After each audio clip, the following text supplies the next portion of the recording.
제6장. 그 후에 예수께서 디베랴의 갈릴리 바다 건너편으로 가심에 큰 무리가 따르니 이는 병자들에게 행하시는 표적을 보았음이로라. 예수께서 산에 오르사 제자들과 함께 거기 앉으시니 마침 유대인의 명절인 유월절이 가까운지라.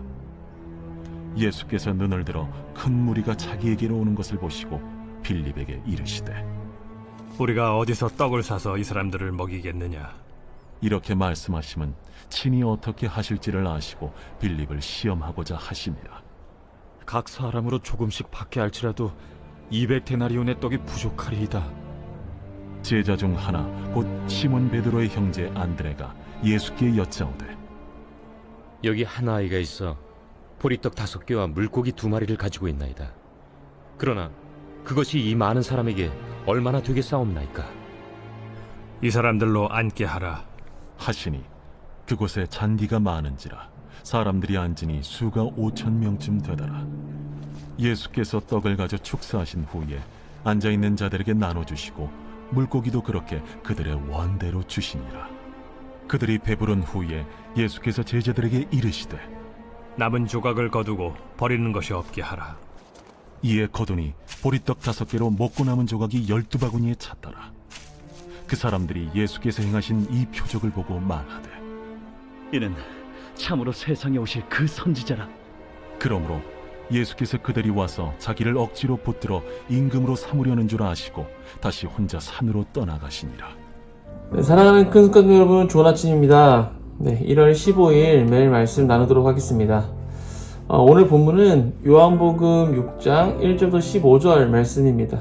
아주 유명한 스토리죠. 그래서 오병이어 이야기, 유아교회 아이들도 알고 있을 만큼 아주 유명한 이야기입니다. 이 오병이어 이야기는 그 사복음서 전체에 실려 있을 만큼 중요한 사건이기도 합니다. 사복음서 전체에 실려 있는 사건은 그렇게 많지 않습니다.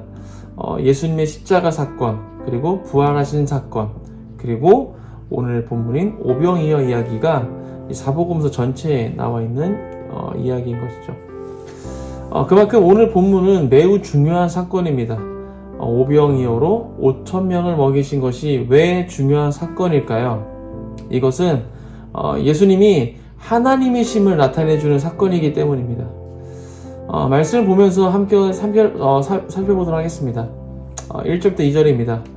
그 후에 예수께서 디베랴의 갈릴리 바다 건너편으로 가심에 큰 무리가 따르니 이는 병자들에게 행하시는 표적을 보았음이로라. 예수님께서 갈릴리 바다 건너편으로 이동하시자 큰 무리가 따랐다라고 말씀해주고 있습니다. 왜 큰 무리가 예수님을 따랐습니까? 병자들에게 행하시는 표적을 봤기 때문입니다. 지난주에 나눴던 말씀인 5장 말씀에 보면 베데스다 연못에서 38년 된 병자를 치유하셨습니다. 그리고 요한복음에는 생략되어 있지만 마태복음과 마가복음을 보게 되면 예수님께서 백부장의 하인을 치유하신 사건이 기록되어 있습니다. 백부장의 하인을 치유하시고 또 38년 동안 그 어떤 의사도 치유하지 못했을 만큼 그런 병임에도 불구하고 그런 병자를 한 번에 치유하신 예수님의 기적은 많은 사람들에게 목격되었고 또 빠르게 전파가 되었던 것 같습니다. 그래서 큰 무리가 예수님께서 행하신 표적을 보고 따르기 시작한 것이죠. 안타까운 것은 정말 큰 무리가 예수님께서 행하신 표적에 대해 관심을 가지고 따랐지만 그 표적에 담긴 깊은 영적 의미를 깨닫고 따르기보다는 그저 그냥 표적 자체만 관심을 가졌다는 것입니다.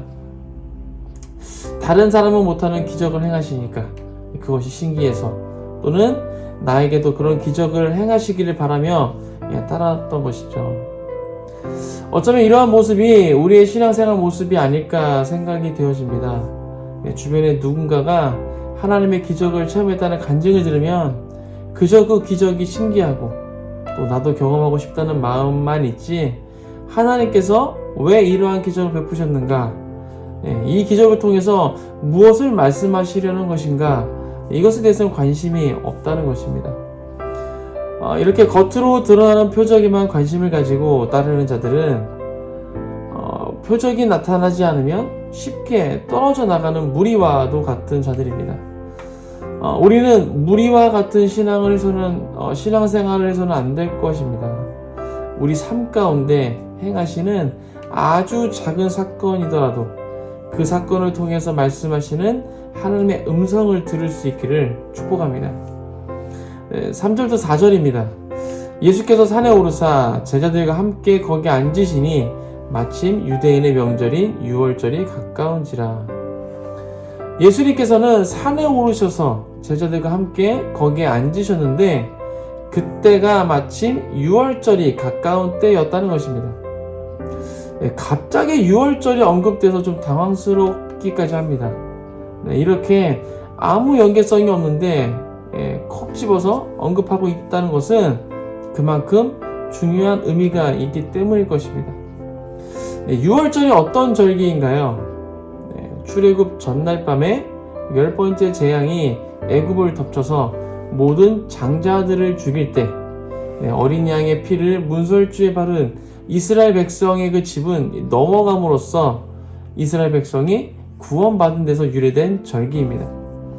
당시 이스라엘 백성들은 그렇게 구원을 받고 출애굽을 하게 됩니다. 그리고 출애굽 여정 동안 하나님께서 내려주신 그 만나의 기적을 경험하게 되죠. 이스라엘 백성들에게 유월절이라는 절기는 출애굽 사건과 또 만나의 기적을 회상하게 하는 것입니다. 이런 관점에서 볼 때 떡 5개와 물고기 2마리로 5,000명을 먹이신 그 표적을 유월절이 가까운 시점에 행하셨다는 것은 매우 중요한 의미가 담겨 있는 것이죠. 어떠한 이유가 담겨 있을까요? 유대인들에게는 만나의 기적은 메시아의 시대에 다시 일어날 것이라는 기대가 있었다고 합니다. 즉 만나의 기적과 같은 표적이 또 나타나게 된다면 그것은 메시아의 시대가 시작됐다는 것을 의미한다는 것입니다. 그렇다면 오늘 본문에서 오병이어의 기적을 체험한 무리들의 마음속에는 어떠한 생각이 일어나고 있었을까요? 와, 메시아의 시대가 시작됐다. 만나의 표적을 행하신 예수님이 우리의 메시아이시다 라는 생각을 하게 됐을 것입니다.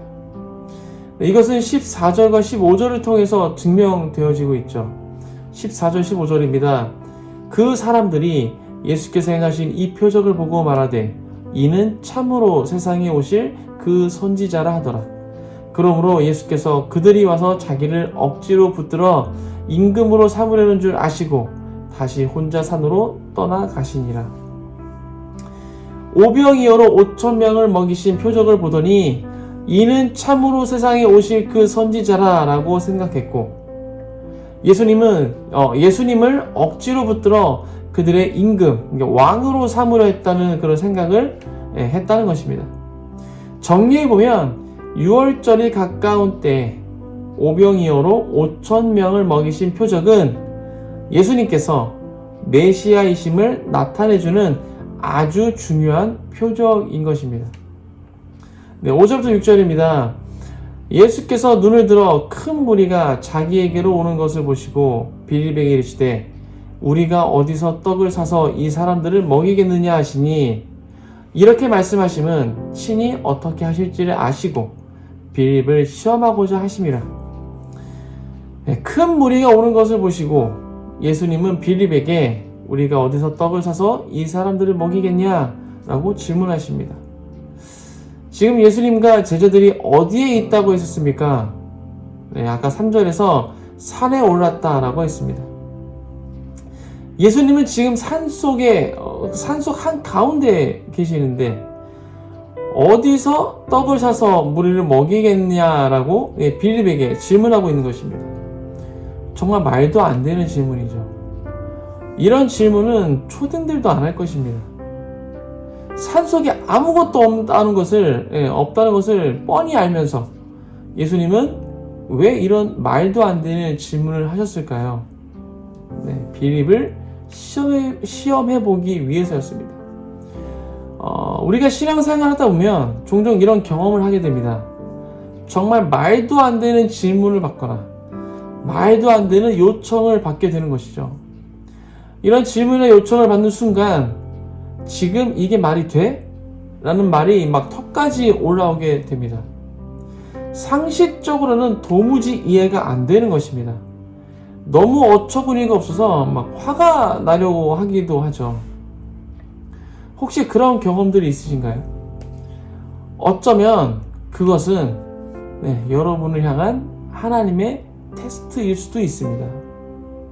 6절 말씀처럼 친히 어떻게 하실지 알고 계시면서 이 말도 안 되는 질문이나 요청을 한다는 것이죠.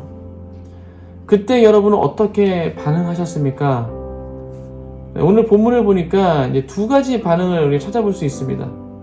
먼저 빌립의 반응입니다. 빌립은 어떻게 반응했습니까? 7절입니다.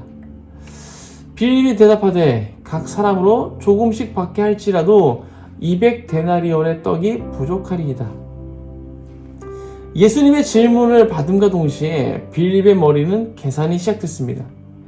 빌립이 계산해 본 결과 그 무리들에게 아무리 적은 양의 떡을 나눠준다고 해도 200데나리온의 떡이 부족하다는 것입니다. 우리가 보는 개역 개정에는 조금씩 받게 할지라도 라고 되어 있는데요. 쉬운 성경을 보니까 한 입씩만 먹는다 해도 라고 되어 있습니다. 얼마나 조금씩 나눠주는 것인지 느낌이 더 크게 오실 것 같습니다. 한 입씩만 먹는다 해도 200데나리온의 떡이 부족하다는 것이죠. 데나리온은 노동자 하루 품삯입니다. 그러니까 대략 15만 원이라고 계산하면 3천만 원인 거예요. 3천만 원. 그곳에 모인 무리가 떡을 한 입씩만 먹어도 3천만 원이라는 비용이 발생한다는 것입니다. 정말 엄청난 양의 떡이 필요했습니다. 그런데 그런 엄청난 양의 떡을 산속에서 찾고 계시니 빌립의 생각엔 정말 말이 안 되는 요청이었을 것입니다. 빌립은 그렇게 머리로 계산해보고 그게 말이 되냐는 그런 식의 대답을 했던 것이죠. 8절부터 9절입니다. 제자 중 하나 곧 시몬 베드로의 형제 안드레가 예수께 여짜오되 여기 한 아이가 있어 보리떡 5개와 물고기 2마리를 가지고 있나이다. 그러나 이것이 이 많은 사람에게 얼마나 되겠사옵나이까. 빌립의 반응에 이어 안드레의 반응이 나오고 있습니다. 안드레는 어떻게 반응했습니까? 한 아이에게 보리떡 5개와 물고기 2마리가 있음을 보고했습니다. 이러한 보고를 했다는 것은 무리 중에 음식이 있는지를 조사했다는 것이겠죠. 안드레는 예수님의 요청을 듣고 무리를 돌아다니며 먹을 음식이 있는지 찾아다녔던 것입니다. 그리고 오병이어를 찾아낸 것이죠. 안드레는 빌립과는 다르게 머리로만 계산하지 않았습니다. 말이 안 되는 요청이었지만 그래도 일단 자신이 할 수 있는 최선의 노력을 행동으로 옮겼습니다. 어쩌면 무리를 돌아다니면서 이것은 무모한 짓이야 라고 생각했을 수도 있습니다. 하지만 어찌됐건 행동했다는 것입니다. 물론 안드레도 인간의 한계를 뛰어넘지는 못했습니다. 오병이어가 있음을 이야기한 후에 이 많은 사람들에게 오병이어가 얼마나 되겠습니까? 라고 덧붙였습니다. 머리로 계산하지만 않고 순종하여 행동으로 옮겼지만 눈에 보이는 그 현실의 턱을 넘지는 못했습니다. 저는 이 두 사람의 반응을 보면서 저의 모습을 보게 됐습니다. 하나님께서 어떠한 감동을 주셨을 때 머리로 계산할 것도 없이 이건 말이 안 되지 않나? 라고 반응했던 모습. 조금 상태가 좋을 때는 일단 행동으로 반응해 보지만 결국엔 이럴 줄 알았어. 이건 말이 안 돼. 라고 반응했던 모습. 사랑하는 크리스찬 여러분, 여러분은 이와 같은 상황에 어떻게 반응하셨습니까? 누가 봐도 정말 말이 안 되는 요청이 있을 때 그것이 하나님의 테스트일 수도 있음을 기억하시기 바랍니다. 그리고 그 요청에 대해서 믿음으로 반응하시길 주님의 이름으로 축복합니다. 우리의 삶에 기적은 그냥 일어나지 않습니다. 믿음의 반응이 있을 때 일어나는 것입니다. 누구나 예측 가능한 결과를 기적이라고 부르진 않습니다. 누가 봐도 가능성이 없는 일이 일어났을 때 그것을 기적이라고 말합니다. 여러분들의 삶에 하나님의 기적이 일어나기를 소망하십니까? 그렇다면 상식의 턱을 뛰어넘는 믿음의 반응을 취하시기 바랍니다. 그렇게 반응하실 때 여러분의 삶 속에 기적을 체험하게 되실 것입니다. 믿음으로 반응하여 놀라운 기적을 체험하시는 모든 큰 습가족 되시길 주님의 이름으로 축복합니다. 함께 기도하겠습니다. 하나님 감사합니다. 오늘 오병이어의 말씀을 통해서 함께 또 은혜를 나눴습니다. 하나님, 정말 그 산 속에서 5,000명이 넘는 그 많은 사람들을 먹일 수 있는 떡을 찾으라 라는 말도 안 되는 요청.